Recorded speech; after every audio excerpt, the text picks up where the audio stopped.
Olá, meu nome é Vânia Baeta. Não se esqueçam de se inscrever no canal, ativar o sininho para receber as notificações e cliquem em gostei aqui embaixo. Vamos ao vídeo. Olá a todos, sejam todos muito bem-vindos. Hoje nós temos as ilustres presenças dos nossos amigos e doutores Adriana Roxo, arquiteta, e doutor Antero Paraíba, engenheiro, que vão nos falar da ocupação e utilização de áreas comuns por unidades privativas. Eles vão nos agraciar com um vasto conhecimento deles e são ícones no mercado, inclusive eu sou fã número 1, tanto da doutora Adriana quanto do doutor Antero, e essa live, esse webinar é gratuito e será disponibilizado no canal do YouTube. Então, vou falar breve aqui, doutora Adriana Roxo, arquiteta e urbanista, diretora técnica cultural do IBAP Rio de Janeiro e uma das melhores arquitetas do Rio de Janeiro. Doutor Antero Paraíba, engenheiro civil, presidente do Conselho Diretor do IBAP do Rio de Janeiro, e eu considero também, como a doutora, acabei de falar, a doutora Adriana, um dos melhores engenheiros da nossa cidade do Rio de Janeiro. Então isso daí eu estou complementando, não foram eles que colocaram não os culpe, mas a mim. Mas, mais uma vez, uma honra tê-los aqui, muito obrigada por terem de pronto aceitaram o convite, ajeitaram a agenda de vocês, que sei que é de grande ocupação a atividade de vocês, e prontamente aceitaram, estão aqui nos honrando com os conhecimentos de vocês. Então, vou repetir, vão nos brindar aqui com o tema ocupação e utilização de áreas comuns por unidades privativas. Então, passo a palavra para os nobres colegas, doutor Adriano e doutor Antero, a esse webinar. Agora todos de vocês estarei aqui também aprendendo. Esclarecendo, a honra é nossa. Tá? Boa tarde a todos. Vamos abrir uma preliminar falando um pouquinho sobre engenheiros e arquitetos, porque há um pouco de falta de conhecimento sobre isso. Primeiro, sobre os arquitetos. Os arquitetos têm a ver com os espaços. Os arquitetos criam os espaços, eles organizam os espaços, eles definem os nomes de espaços para que servem. Tá? E toda a organização de espaço é do arquiteto. O arquiteto organiza os espaços, dispõe os espaços de acordo com os objetivos para que ele é contratado e de acordo com as legislações do local. Legislações da cidade e legislações, às vezes, do próprio local. Tá? Então, o arquiteto vamos dizer, o guardião da legislação do que vai se fazer. Né? Os engenheiros, eles viabilizam a materialização do projeto do arquiteto. Quer dizer, eles é que vão viabilizar o desenho em si arquitetônico e a materialização dele, a utilização dele. Eles é que vão fazer a estrutura, as instalações, eles vão se preocupar em colocar aquilo em pé e funcionando como o arquiteto desejou que funcionasse. Eles são responsáveis pelas instalações também. Né? As pessoas ficam na dúvida quem constrói, um engenheiro ou o arquiteto? Todos os dois. Tanto o engenheiro civil como o arquiteto erguem a edificação. Né? Eu vou lembrar agora um papo que nós tivemos há 2 dias, do Dr. Miguel Zain. Ele fala que a necessidade de se chegar a um incorporador na hora da elaboração da convenção. Realmente, ele falou isso, achei genial.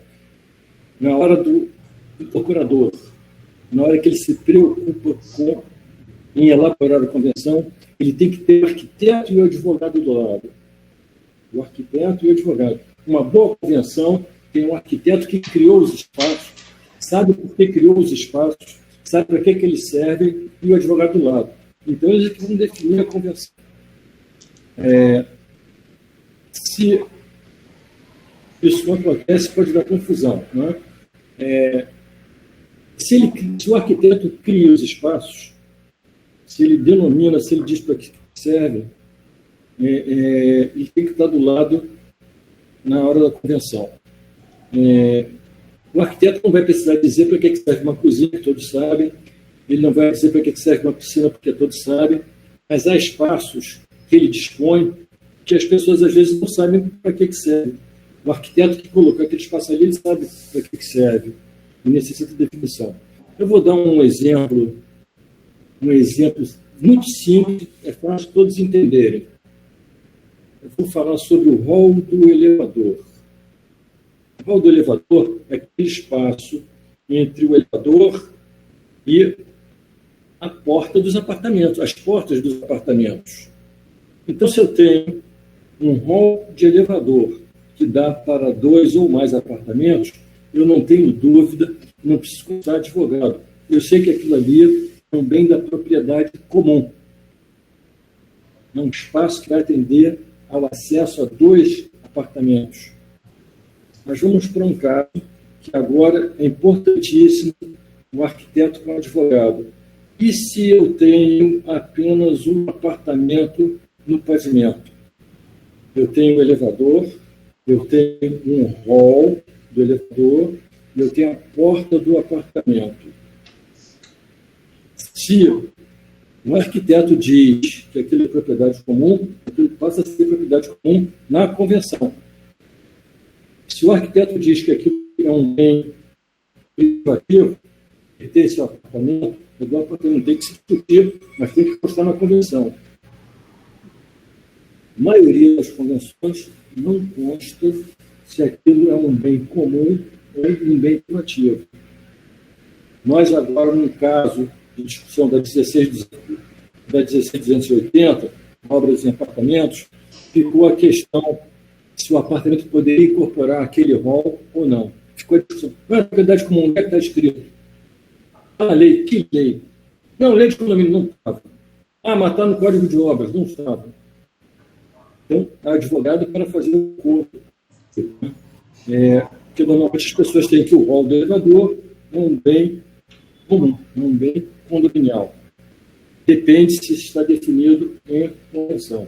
Eu estou dando um exemplo, uma das ocupações clássicas. Um apartamento vai fazer a reforma, e na reforma ele incorpora aquele hall do elevador. Vamos ver as confusões que acontecem. Se ele incorpora o hall para o apartamento, o elevador que atende a todos vai chegar ao apartamento dele. Aí ele vai fechar a porta do elevador com uma chave. Aí começa uma briga. Tecnicamente, um engenheiro mecânico que é responsável pela manutenção do elevador diz não. Pergunta para o engenheiro mecânico qual é a lei que diz que você não vai permitir. Não, é questão técnica. Não pode ter chave na porta do elevador. Você é engenheiro, você não é advogado. Cadê a lei? Não tem lei. Deixa eu perguntar ao Corpo de Bombeiro. O Corpo de Bombeiro vai dizer não. Pelo menos o Corpo de Bombeiro tem um dispositivo.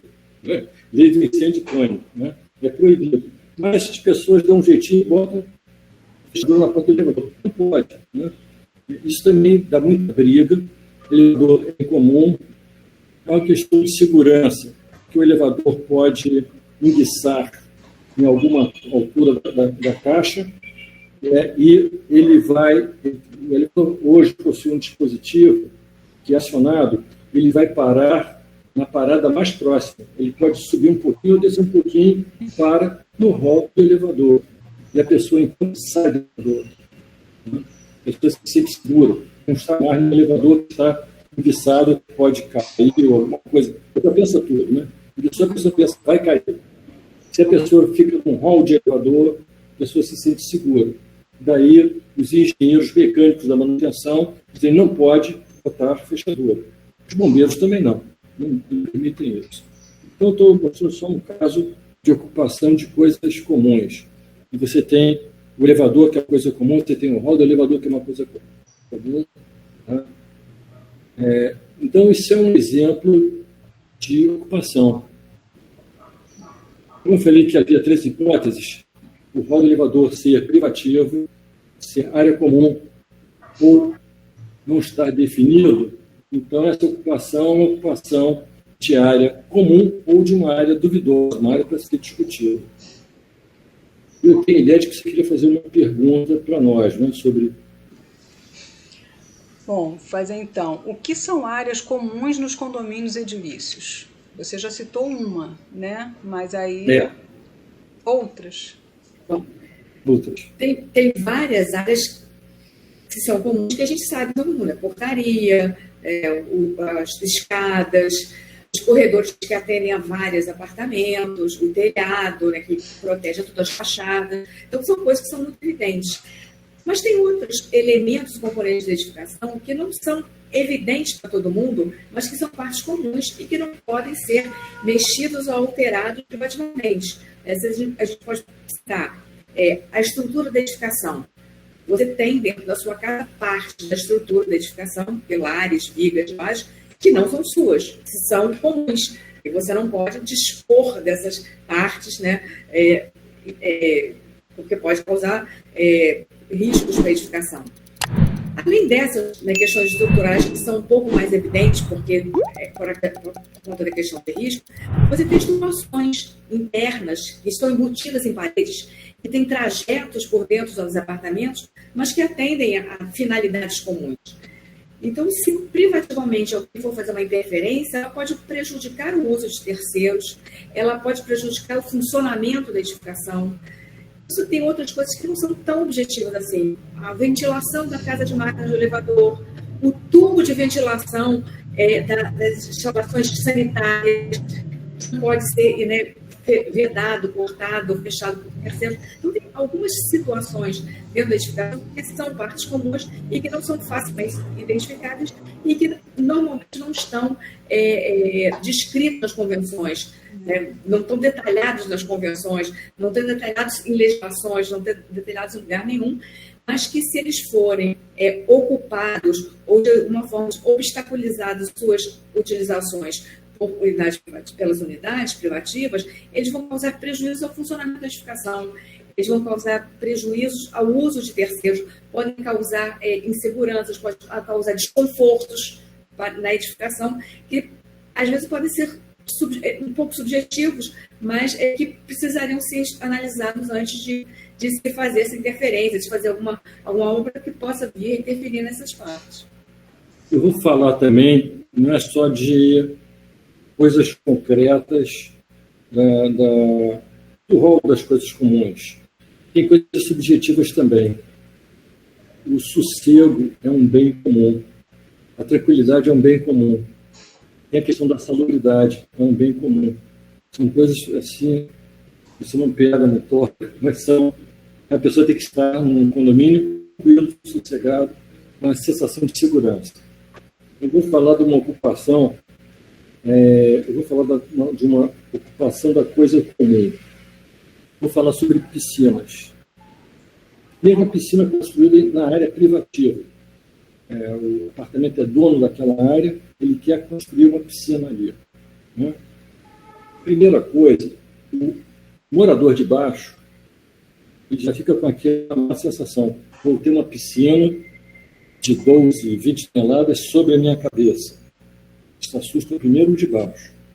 Mas um condomínio qualquer do condomínio qualquer do edifício, ele sabe que a estrutura é um bem do condomínio. Isso é Código Civil ou é lei de condomínio. Ele sabe que ele é dono de uma fração desse bem do condomínio.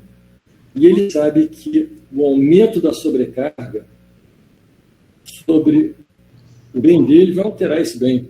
Uma estrutura nasce equilibrada. Se alguém jogar 20 toneladas em cima dela, vai desequilibrar. Ou vai criar novas reações. Terão que ser criadas novas reações, né? A piscina, tecnicamente, é possível. Sempre é possível. Tá? Existem pontos de folga da estrutura e um engenheiro de estrutura saberá explorar para carregar aquele novo peso distribuir sobre os pontos de folga da estrutura. Então, até a questão jurídica. Existe o uso da coisa comum, existe o uso da estrutura. A estrutura é de todos. Todos permitem aquele acréscimo na estrutura, né? Aí já entram os advogados que vão fazer acordos. Isso tem que ser aprovado por todos, de modo geral. Né? Isso tem que ser aprovado por todos. Aí já é uma questão já jurídica. Tá? Eu posso falar de uma outra coisa também que nós somos muito consultados. Não é parte comum, mas é uma coisa que está dando muito problema também hoje. Você sabe que as pessoas compram um apartamento como se comprassem um terreno, né? Um terreno elevado. Derrubam tudo. Ficam só as paredes do contorno. Tá? E aí o arquiteto resolve criar um banheiro sobre área seca do apartamento de baixo. Ele vai criar um banheiro com esgoto sobre a sala de jantar do apartamento de baixo, ou sobre a cozinha do apartamento de baixo. Normalmente, nós consultamos o apartamento de baixo, saber se o apartamento de baixo sabe daquilo e sabe as consequências daquilo. Né? Porque se eu tenho um banheiro, eu tenho de supor que um dia possa haver um vazamento de esgoto. Né? Isso seria desconfortável. O de baixo receber um vazamento de esgoto na sua sala de jantar ou na cozinha. Né? Então, são essas coisas que têm que ser discutidas. E aí a relevância do arquiteto, inicialmente, conforme, né, o doutor Antero posicionou, que eu não sabia, descobri agora, né, nesse aulão, e depois aí entra então o engenheiro. Então nesse lado, nesse exemplo que você citou aí, da mudança, né, o deslocamento do banheiro para uma outra área seca ou uma área que não é a mesma da origem, a relevância de ter realmente um engenheiro, um arquiteto orientando nesse sentido. Quer dizer, tem tudo porque... E advogados. Sim. E advogados. Se o de baixo não é advogado, ele vai ter que ter um. Isso. Vocês querem complementar mais alguma coisa ou posso passar para a próxima pergunta? Pode. Então, a segunda. Quais são as ocupações de áreas comuns mais usuais? O que vocês se depararam aí na atribuição aí do trabalho de vocês? O que é mais comum aí para vocês? Puxadinho da cobertura e puxadinho lá da área do turismo. Né? Bom, normalmente, em algumas convenções e escrituras, é dado ao apartamento do último andar a utilização da laje superior ao apartamento. Mas isso tem algumas implicações, e eu vou pedir até que a Adriana discuta sobre isso. Bom, você já deve ter visto várias vezes, né, da escritura que tem o direito de uso da área sobre a projeção do apartamento. Isso. E aí, quando o proprietário do apartamento lê aquilo, tem o direito de uso sobre a projeção. Ele quer usar toda a sua projeção. E aí eu falo que falta, nesse momento que você dá esse direito de uso, que você delimite o espaço possível de utilizar. É como se você delimitasse um terreno no alto do edifício. E esse terreno tem limites. E que limites são esses? É o limite entre a interferência desta área que você pode usar ou construir com o funcionamento de outras áreas comuns. Então, quando você diz pode usar sobre a sua projeção, nem sempre você pode usar a totalidade da projeção. Porque, às vezes, você tem sobre a projeção uma casa de máquinas de elevador. Você não vai poder usar. E não vai poder também encostar a sua construção naquela casa de máquinas, porque ela tem ventilações que você não pode obstruir. Então, você tem um limite de afastamento. Daí você já vai trabalhar com uma noção de construção num terreno. A gente já pegou casos até curiosos que a pessoa disse, não, eu posso construir acima da minha projeção.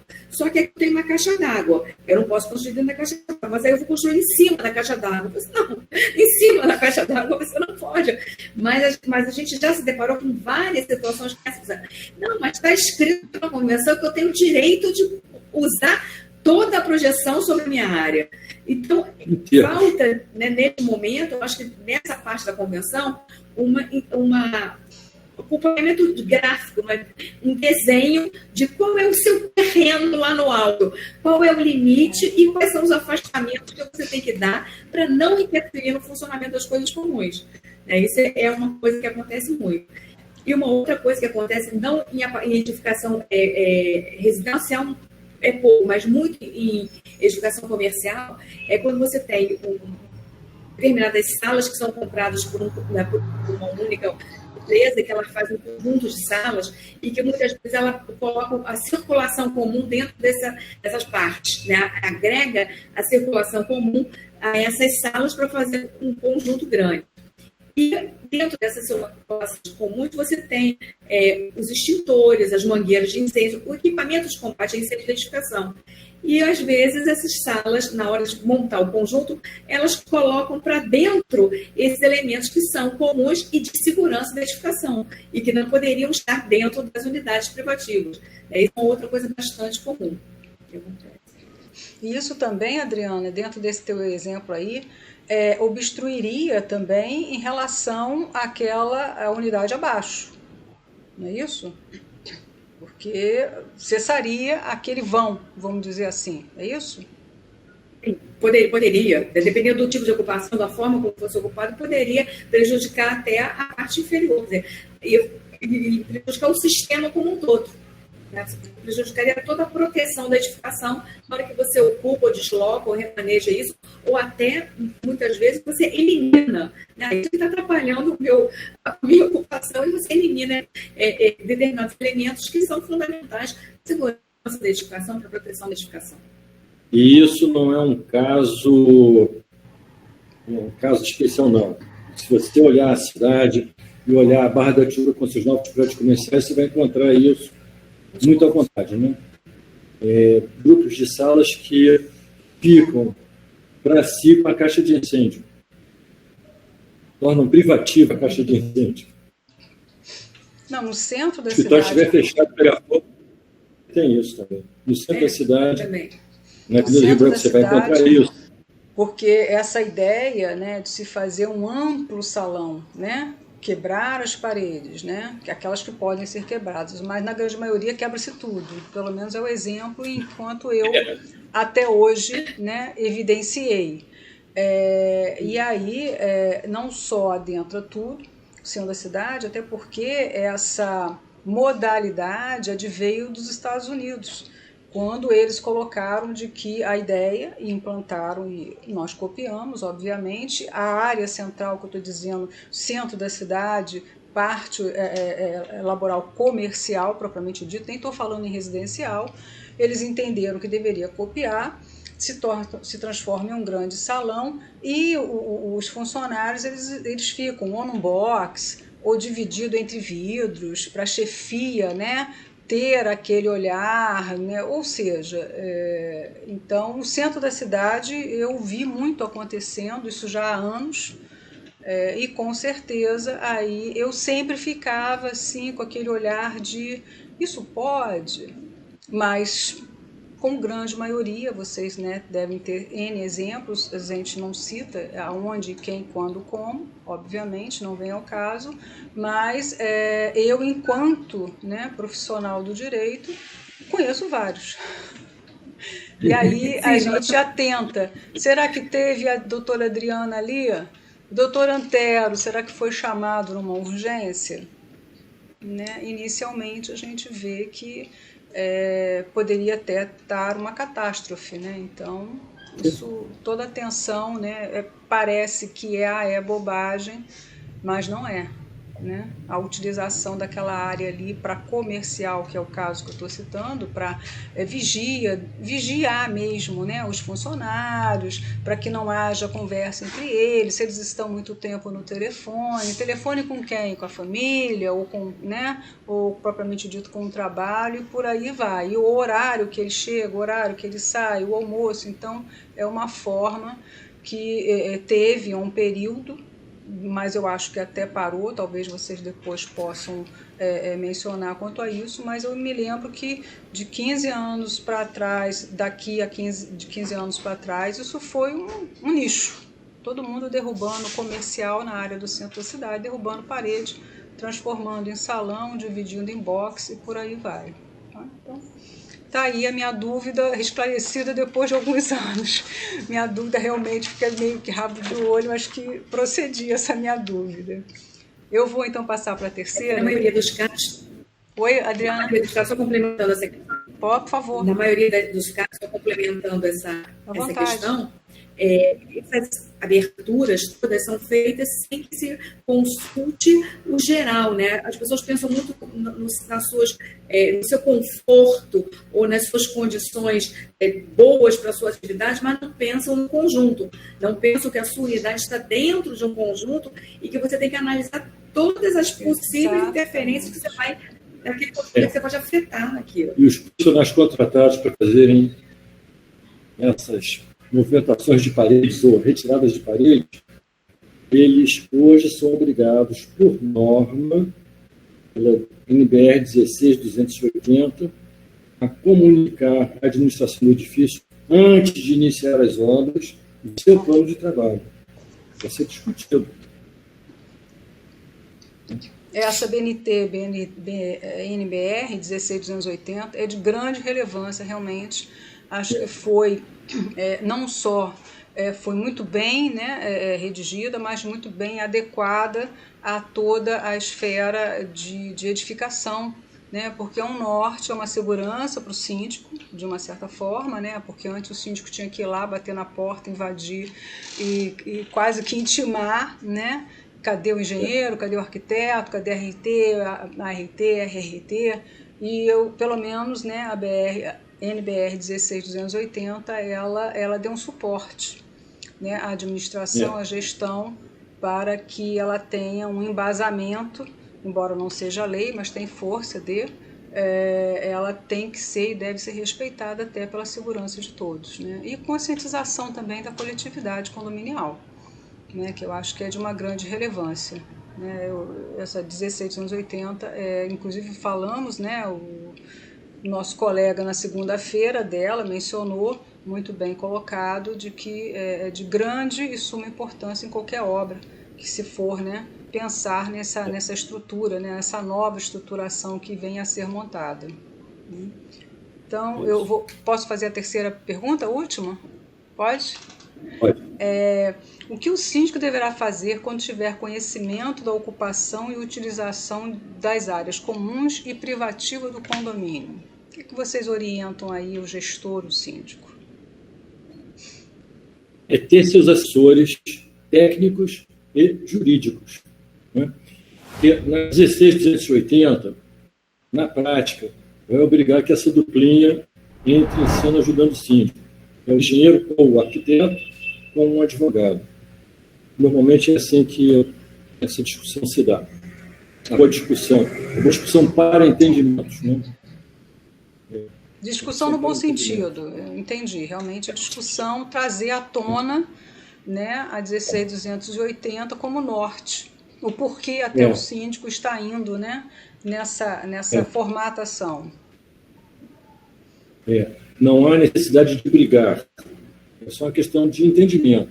Só vai haver briga se realmente um lado fugir do entendimento.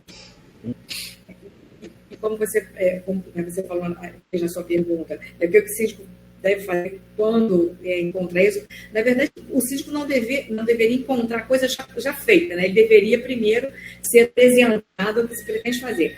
Mas a gente se depara, às vezes, com situações que um síndico novo chega na edificação e já encontra uma situação consolidada de ocupação antiga. É uma ocupação antiga.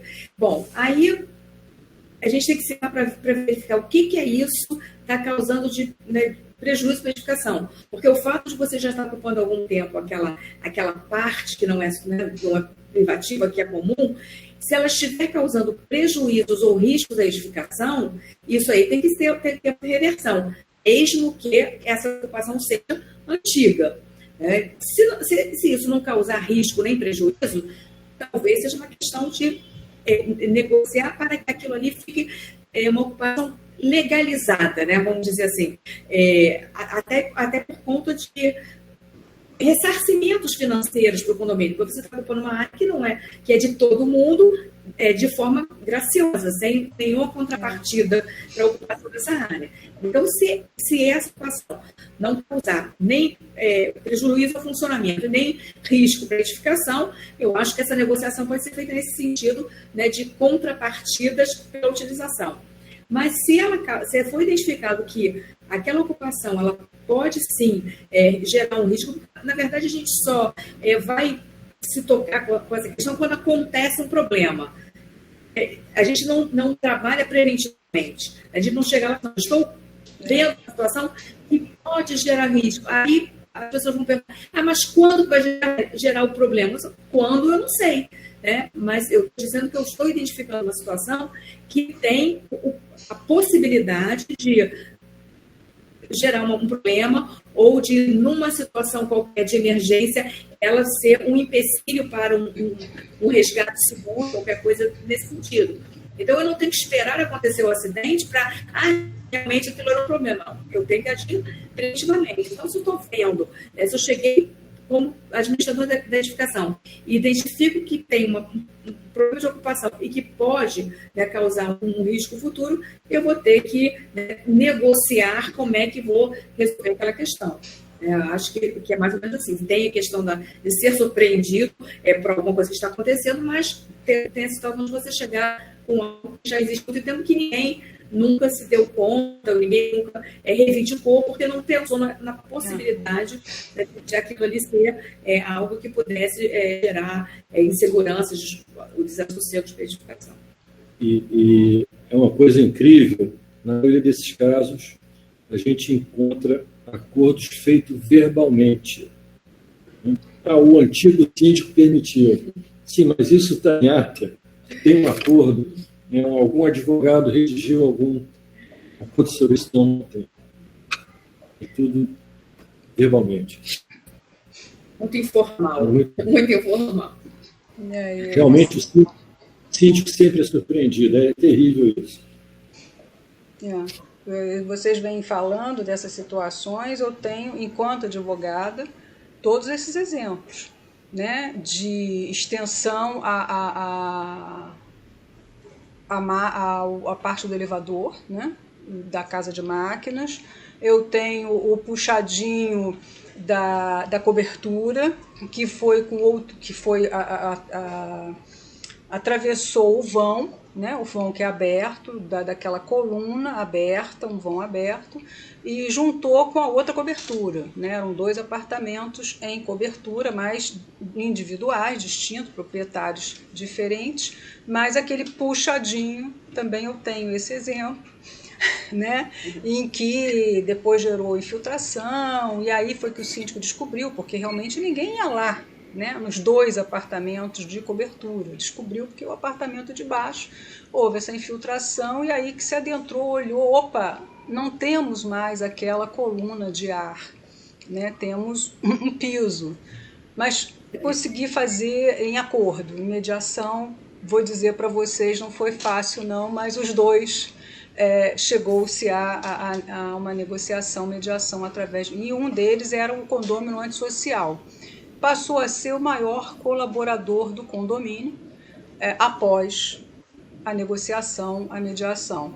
Tenho esse exemplo também, o outro foi judicializado, não teve jeito, não teve acordo quanto à inserção, colou na casa de máquinas do elevador, esse não teve jeito, mas com o decurso do processo, é isso que é muito bom também a mediação, se exauriu e se rendeu ao acordo, mas inicialmente não teve jeito, teve que judicializar, mas depois conseguimos um acordo e houve demolição. Obviamente houve demolição, não tinha como a Adriana bem pontuou.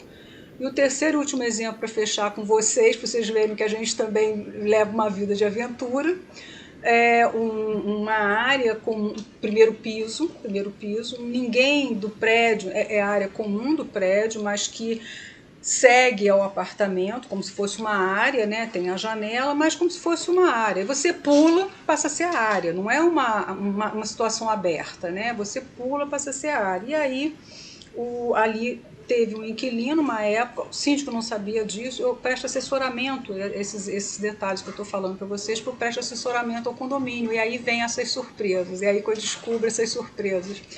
E aí o novo inquilino reclamou que não estava conseguindo usar aquela área ali, porque ele usou uma área para jantar, né? Só que era uma área de descoberta, né?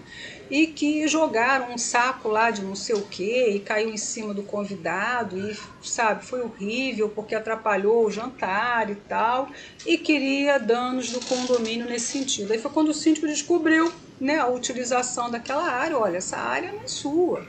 Apesar de só o seu apartamento ter acesso e tal, mas essa área não é sua. Então, mas para a gente fazer aquele trabalho, né, a catequização daquele inquilino, porque o proprietário, para alugar, vendeu a ideia de que aquela área era do imóvel, para poder até valorizar naquela locação, e jogou o abacaxi para o condomínio, né? E a gente só também descobriu, quer dizer, o síndico, e aí depois me consultou, e aí a gente fez um trabalho, fizemos então aquela mesa redonda, informação, como o doutor Antero aqui colocou, documentação, entendeu? Olha só, isso daqui, mas o meu proprietário, é um problema seu com o proprietário, não é com o inquilino, foi propaganda enganosa, você pode usar, tudo bem, ninguém, não é seu, não é de propriedade, não vai aderir ao imóvel, mas você não pode exigir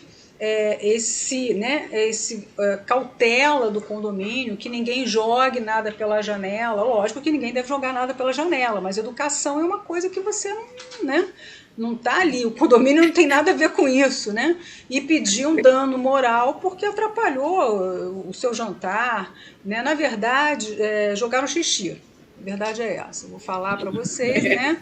Porque eles deviam de estar incomodando o vizinho, provavelmente, não justifica, não é isso, não estou dando essa colocação, mas para justificar esse tipo de procedimento de um morador de cima é porque aquele jantar devia de estar animado, e aí incomodou o vizinho, então obviamente estragou o jantar ali, mas aí a pessoa queria uma indenização do condomínio, porque estava atrapalhando a sua área ali, que era exclusiva, né? Que era exclusiva do condomínio, não era. Então você veja, como arquiteto, engenheiro, eu, advogado, nessa altura do campeonato, somando-se, né, as informações, os conhecimentos, a documentação, e foi isso mesmo que o doutor Antero falou, a Adriana também ratificou, de que a gente só descobre depois que a situação está instaurada, né? Preventivamente. Depois do conflito. Nós só somos comunicados, profissionalmente falando, obviamente, só comunicados, e até o próprio do infeliz do síndico, do gestor, não sabia de nada, quando a bomba estoura, né? Esses casos aí que vocês bem mencionaram, eu também aqui só estou fazendo um coro com vocês, porque existe, é fato, é usual, e as pessoas se sentem nesse direito e acham que deles o direito é total, e ao condomínio cabe limpeza, aceitar, não tem mais valia, até porque não pode ter, e por aí tem que derrubar mesmo, tem que derrubar mesmo, não tem jeito, né? Então, ilustres, gostariam de fazer mais alguma consideração para poder encerrarmos, porque estamos caminhando para o encerramento. Agradecemos aí a oportunidade de participar de mais esse bate-papo com você. É sempre uma alegria muito grande a gente poder trocar essas nossas ideias e experiências.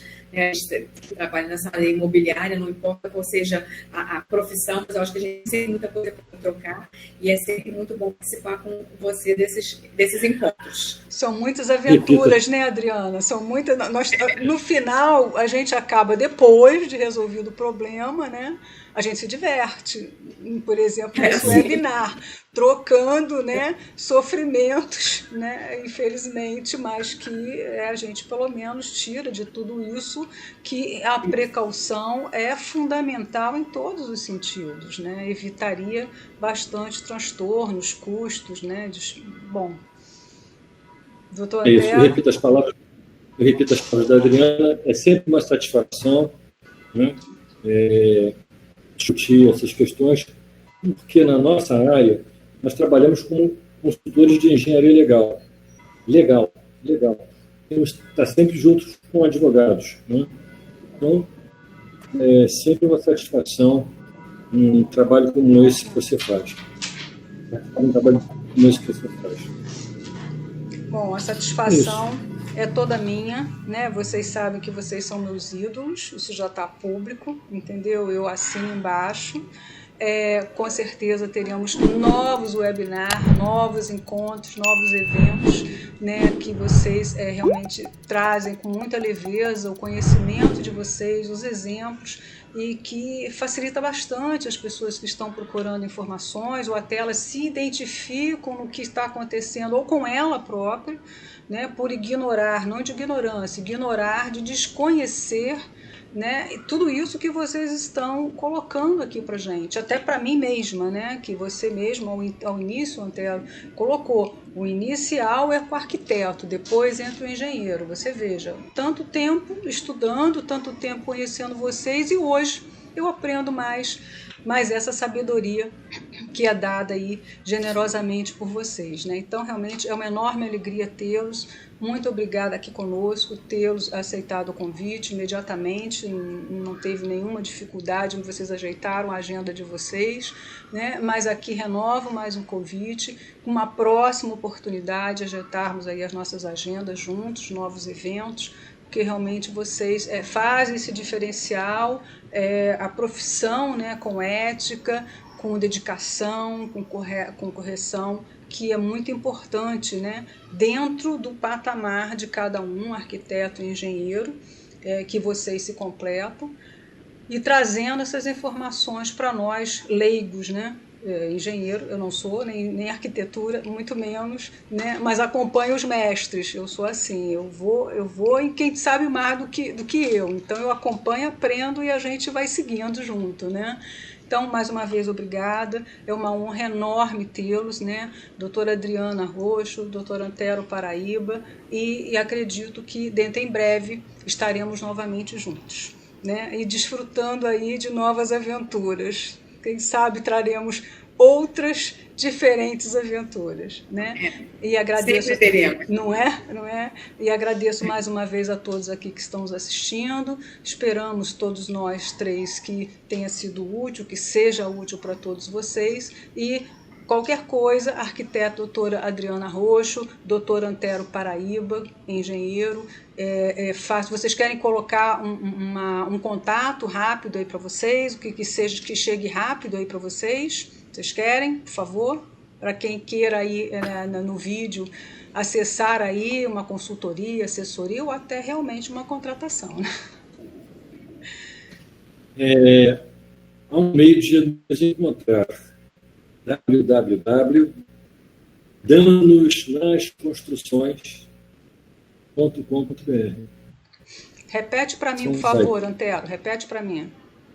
www.danosnasconstruções.com.br. Ok. Então tá aí o caminho, mas eles não são difíceis de encontrar, porque tem muita matéria aí com eles na internet, muitas lives, muitas palestras, né? Eles são muito solicitados. Tem no IBAP também do Rio de Janeiro, que eles fazem parte. Então, com certeza, colocando o nome deles, também é fácil de encontrá-los. E não tenho dúvida que serão muito bem atendidos, com uma qualidade assim excepcional de trabalho. Então, mais uma vez, ilustres amigos, doutora Adriana Roxo, doutor Antero Paraíba, agradeço e até uma próxima. Tá bom? Tchau, tchau. Saúde, cuidem-se, cuidem da família e todos aí do outro lado do vídeo também.